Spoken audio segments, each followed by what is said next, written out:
దేశవ్యాప్తంగా డ్రగ్స్ సరఫరా చేస్తున్న భారీ నెట్వర్క్ మూలాలు హైదరాబాద్లో బయటపడ్డాయి.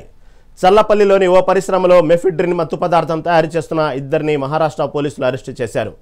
పరిశ్రమలో 11.58 కోట్ల రూపాయల విలువైన 5.96 కిలోల మెఫిడ్రిన్, 35,500 లీటర్ల రసాయనాలు, 950 కిలోల ముడి సరుకు స్వాధీనం చేసుకున్నారు. నిందితుల్ని అరెస్టు చేయడంతో నిన్న విషయం వెలుగులోకి వచ్చింది. ముంబైలో డ్రగ్స్ సరఫరా చేస్తున్న బంగ్లాదేశీ మహిళ అరెస్టు కేసు దర్యాప్తు క్రమంలో ఈ డ్రగ్స్ తయారీ యూనిట్ బయటపడింది. దీని గురించి మరింత సమాచారం మా రిపోర్టర్ హారిక అందిస్తారు. హారిక, చెప్పండి, ఎక్కడ చూసినా సరే దేశవ్యాప్తంగా డ్రగ్స్ సంబంధించిన కేసులు పట్టుకుంటే అంటే టోటల్గా ఇటు గంజాయి కానివ్వండి, డ్రగ్స్ కానివ్వండి, మూలాలు మాత్రం హైదరాబాద్లోనే బయటపడుతున్నాయి. దీన్ని చూస్తే మెఫిడ్రిన్ సంబంధించిన మత్తు పదార్థం కూడా హైదరాబాద్లోనే బయటపడింది. దీనికి సంబంధించిన మహారాష్ట్ర పోలీసులు వచ్చి ఇక్కడ అరెస్ట్ చేయడం జరిగింది. మొన్న జరిగిన ఏదైతే ముంబైలో ఉందో ఆ బంగ్లాదేశీ సంబంధించినటువంటి మహిళని అరెస్ట్ చేసిన క్రమంలో ఆ దర్యాప్తులు ఎన్ని బయటపడ్డాయి, ఎందుకు ఈ హైదరాబాద్లోని మూలాలు బయటపడుతున్నాయి, ఇక్కడ విచ్చలవిడిగా ఇంత దందా సాగడానికి ప్రధాన కారణం ఏంటి, ఏం జరుగుతుంది హరిక, తాజా అప్డేట్ ఏంటి? ప్రస్తుతం హైదరాబాద్ లో ఈ డ్రగ్స్ కలకలం సృష్టించింది అని చెప్పుకోవాలి. ఎందుకంటే ఇప్పటి వరకు మనకు రేవు పార్టీ అని వింటాము, రేవు పార్టీలో డ్రగ్స్ దొరకడం. ఇంకో పక్క ఇటు హైదరాబాద్ లో సంబంధించి ఇప్పుడు యూత్ అంతా డ్రగ్స్ కి అలవాటు పడుతున్నారా అన్న ఒక క్వశ్చన్ అయితే బయటకు వస్తుంది. ఇందులో ముఖ్యంగా ఏంటంటే ఈ బంగ్లాదేశ్ ఫాతిమా ఈ మహిళ ఎవరైతే ఉన్నారో ఈమె పోలీసులకు తానే పోలీసులకు దొరకడంతో ఈమె ద్వారా వచ్చిన సమాచారం ప్రకారమే తానే పోలీసులు దాదాపు ఆమెకు సంబంధించిన లింక్స్ అన్ని వీళ్ళు అందరూ సీక్రెట్ గా ఒక టీం ఏర్పాటు చేసుకొని ఒక సీక్రెట్ ఆపరేషన్ చేయడం వల్ల హైదరాబాద్ లోనే ఈ డ్రగ్స్ తయారవుతున్నాయన్న ఒక ఈ సమాచారం రావడంతో ఇది రెండు తెలుగు రాష్ట్రాల్లోనే కాదు దేశవ్యాప్తంగా ఈ సంచలనం సృష్టించిందని చెప్పాలి.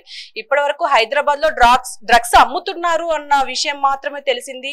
దీనికి సంబంధించే పోలీసులు దీనిపైన దర్యాప్తులు చేయడం, వాళ్ళని కేసులు నమోదు చేయడం, వాళ్ళని దొరికిన ఏ డ్రగ్స్ అయితే ఉంటాయో వాటిని డిస్మాల్స్ చేయడం ఇవి జరుగుతూ ఉంటాయి. కానీ సడన్ గా ఇప్పుడు వాగ్దేవి ల్యాబొరేటరీ చర్లపల్లిలో చెందిన అక్కడ ఇప్పుడు ఇది దొరకడంతో దాదాపు అంతా విస్తుపోయారని చెప్పుకోవాలి. ముఖ్యంగా మోలీ, ఎక్స్టీసీ అనే డ్రగ్స్ ఇవి చాలా ప్రమాదకరం అని చెప్తున్నారు. ఏంటంటే ఈ డ్రగ్స్ తీసుకుంటే దాదాపు 24 గంటల వరకు అసలు ఆ డేనే మర్చిపోతారు అని అంటున్నారు తీసుకున్న వ్యక్తులు. అంటే ఇది ఎంత ప్రమాదకరమో ఒకసారి ఆలోచించుకోవాలి. ఈ వాగ్దేవి ల్యాబొరేటరీ శ్రీనివాస్ తో సహా 12 మందిని ప్రస్తుతం పోలీసులు అదుపులోకి తీసుకున్నారు. ఈ తానే పోలీసులే దాదాపు ఒక సీక్రెట్ టీం ఏర్పాటు చేయడం, వీటన్నిటిని ఈ దందాన్ని బయటకు తీసుకురావడం చాలా అభినందనీయం అని చెప్పేసి ఇప్పటికే చాలా పెద్ద ఎత్తున అభినందనలు ఏర్పడుతున్నాయి. అయితే ముఖ్యంగా ఇప్పుడు 12,000 కోట్ల మాదక ద్రవ్యాలు అంటే అదుపులోకి తీసుకున్నారు. దాదాపు 5.96 కేజీల మెఫిడ్రిన్ అనే ప్రమాదకరమైన ఇది మెడిసిన్, దీన్ని కూడా స్వాధీనం చేసుకున్నారు పోలీసులు. అలాగే 950 కేజీల ముడి సరుకుని పోలీసులు స్వాధీనం చేసుకున్నారు. అలాగే 35,500 లీటర్ల రసాయనాలు కూడా స్వాధీనం చేసుకున్నారు.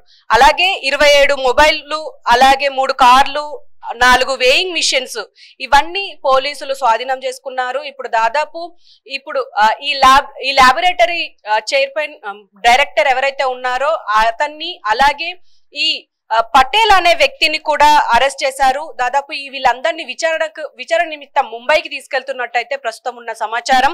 అయితే ఈ 13 మంది ఎవరు, వీళ్ళ బ్యాక్గ్రౌండ్ ఏంటి, వీళ్ళు ఎక్కడి వారు, ఎప్పటి నుంచి ఈ దందాన్ని కొనసాగిస్తున్నారు అన్న క్వశ్చన్ అయితే బాగా రేజ్ అవుతోంది. అలాగే వీరు ఎక్కడెక్కడ ఈ ముడి సరుకుని, ఈ డ్రగ్స్ ని ఎక్కడెక్కడ వీళ్ళు సరఫరా చేశారు, ఎవరెవరికి ఇచ్చారు అన్న కోణంలో పోలీసులు ప్రస్తుతం దర్యాప్తు చేస్తున్నారు. 12,000 కోట్ల సరుకు అంటే మామూలు విషయం కాదు. మరి వీళ్ళ వెనక ఎవరున్నారు అంటే జనరల్ గా మనము గోవా నుంచి తీసుకొచ్చారు అని చెప్పేసి వింటుంటాము, లేకపోతే నైజీరియన్ వ్యక్తులు వచ్చి ఇక్కడ అమ్ముతున్నారు అని చెప్పేసి వింటుంటాం. డైరెక్ట్ గా ఇక్కడే తయారవ్వడం మీద అసలు ఎవరెవరున్నారు, విదేశీయులతోనేమైనా వీళ్ళకు సంబంధాలు ఉన్నాయా అన్న కోణంలో ప్రస్తుతం పోలీసులు దర్యాప్తు చేపడుతున్నారు. రహీం, అయితే ఇంత పెద్ద మొత్తంలో దొరకడం లాంటిది ఇది మొదటిసారి కాబట్టి ఖచ్చితంగా దీని వెనక పెద్ద ముఠానే ఉంది అని చెప్పేసి క్వశ్చన్ అయితే బయటకు వస్తుంది. అయితే మరి వీళ్ళంతా ఎక్కడి వారు, వీళ్ళు మరి నెక్స్ట్ ఏం చేయబోతున్నారు, వీళ్ళ ద్వారా ఇంకా ఏ ముఠా బయటికి వస్తుంది అన్న కోణంలో ప్రస్తుతం దర్యాప్తు చేపట్టారు. కాబట్టి ఖచ్చితంగా పూర్తి డీటెయిల్స్ ఈ రోజు సాయంత్రం లోపు విడుదల చేస్తామని చెప్పేసి ఇన్వెస్టిగేషన్ ఆఫీసర్ ప్రదీప్ ఇప్పటికే మనకు చెప్తున్న విషయం. రహీం, హరిక, మొదటి నుంచి మీరు గమనించినట్టయితే ఏ సంబంధించినటువంటి డ్రగ్స్ కానివ్వండి, ఇలాంటి కొన్ని రేవ్ పార్టీలు కానివ్వండి, మీరు చెప్పినట్టు ఇలాంటివన్నీ కూడా హైదరాబాద్ శివారి ప్రాంతాల్లోనే ఎక్కువ జరుగుతున్నాయి. మళ్ళీ హైదరాబాద్ శివారి ప్రాంతాల్లో ఇలాంటి యూనిట్లు ఉన్నప్పుడు టాస్క్ ఫోర్స్ సంబంధించిన పోలీసులు ఏం చేస్తున్నారు? మహారాష్ట్ర పోలీసులు వచ్చి ఇక్కడ పట్టుకునేదాకా అంతగా నిద్రావస్థలో ఉన్నారా ఇక్కడ ఉన్నటువంటి పోలీసులు, టాస్క్ ఫోర్స్ పోలీసులు? అదేవిధంగా మొదటి నుంచి చూసుకుంటే సీఎం రేవంత్ రెడ్డి అధికారం చేపట్టినప్పటి నుంచి సీఎంగా ప్రముఖంగా చూసుకుంటే డ్రగ్స్ మీద ఎక్కువ ఉక్కుపాతం మోపుతా ఉన్నారు సీఎం రేవంత్ రెడ్డి. అంత పకడ్బందీగా దానికంటే ఒక ప్రత్యేక వ్యవస్థ, ప్రత్యేక పోలీస్ స్టేషన్ పెట్టినప్పటికీ కూడా ఈ విధంగా డ్రగ్స్ సరఫరా అవటం వెనుక ఇంతగా భారీగా జరుగుతుంటే అసలు పోలీసులు ఏం చేస్తున్నారు? నిమ్మకి నీరెత్తిన ఎందుకుంటున్నారు? దీనికి సంబంధించినటువంటి చూస్తే మహారాష్ట్ర పోలీసులు వచ్చి ఇక్కడ అరెస్ట్ చేయడం అనేది చాలా దారుణం. అసలు ఈ విధంగా హైదరాబాద్ శివారు ప్రాంతాల్లో ఏం జరుగుతుంది? అసలు తాజా అప్డేట్ ఏంటి దీని గురించి? ఇది మేడ్చల్ అన్న ప్రాంతంలో ఉంటుంది కాబట్టి చెల్లపల్లి అటు చుట్టుపక్కల చాలా ఇలాంటి ఫార్మా కంపెనీల పేర్లతోని చాలా కంపెనీలు ఉన్నాయి. వాటికి లైసెన్స్ కూడా ఫార్మా కంపెనీల పేర్ల మీద ఇస్తూ ఉంటారు. మరి ల్యాబొరేటరీలు అన్న మాట మాత్రమే మనకు బయటకు తెలుసు. మరి లోపల ఏం జరుగుతుంది అనేది ఓన్లీ అక్కడ ఉన్న ఎంప్లాయీస్ కి, అక్కడున్న యజమానులకు మాత్రమే తెలిసే అవకాశం ఉంటుంది. మరి ఇప్పుడు ఈ ఖచ్చితంగా వీటిపైన కన్ను వేసి ఒక డేగ కన్ను అయితే ఖచ్చితంగా వేయాల్సిందే. ఎందుకంటే ఇప్పుడు ఇటు ఎక్సైజ్ శాఖ టాస్క్ ఫోర్సు, ఇటు ఈగల్ టీం కూడా స్పెషల్ ఫోర్సు ఆల్రెడీ ఏర్పాటు చేసినప్పటికీ కూడా ఇలాంటి పెద్ద దందా బయటికి వచ్చింది అంటే ఖచ్చితంగా వీటన్నింటిపైన రైట్స్ ఖచ్చితంగా జరగాలి. పైగా ఇప్పుడు ఈ డ్రగ్స్ ఏదైతే ఉందో అంటే జనరల్ గా మనము ఫార్మా కంపెనీలు అంటే డ్రగ్స్ చిన్న చిన్న డ్రగ్స్ ఉండడం వేరు, కానీ మౌలి ఎక్స్టీసీ అనే డ్రగ్స్ దాదాపు చాలా భయంకరమైన డ్రగ్స్ అని చెప్పేసి నిపుణులు చెప్తున్నారు. మరి ఈ డ్రగ్స్ ఎక్కడి నుంచి తీసుకొచ్చారు, ఇంత పెద్ద మొత్తంలో ముడిసరుకు ఎక్కడి నుంచి తీసుకొచ్చారు, 35,000 లీటర్ల రసాయనాలు అని అంటే ఇవన్నీ ఎక్కడి నుంచి వీళ్ళకు సరఫరా అయ్యాయి, ఎక్కడి నుంచి తీసుకొచ్చారు, 12,000 కోట్ల ముడిసరుకు అన్న విషయం చాలా పెద్ద విషయం. మరి వీళ్ళ వెనక ఎవరు ఉన్నారు అన్న కోణంలో అయితే ప్రస్తుతం పోలీసులు దర్యాప్తు చేపట్టారు. అంటే ఇక్కడి వాళ్ళేనా, లేకపోతే ముంబై నుంచి వచ్చారు కాబట్టి వీళ్ళు ముంబై వాస్తవ్యులా, లేకపోతే ఇతర దేశాలకు సంబంధించిన వాళ్ళ?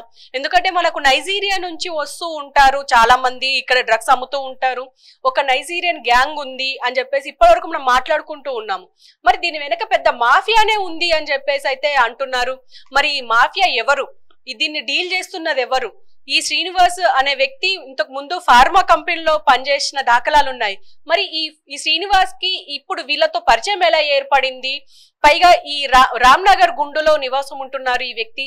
మరి ఇతనికి ఈ గ్యాంగుతో ఎలా పరిచయాలు ఏర్పడ్డాయి అన్న కోణంలో ప్రస్తుతం పోలీసులు విచారిస్తున్నారు. దీనికి సంబంధించి ఇంకా సోదాలు జరుగుతూనే ఉన్నాయి వాగ్దేవి ల్యాబొరేటరీలో.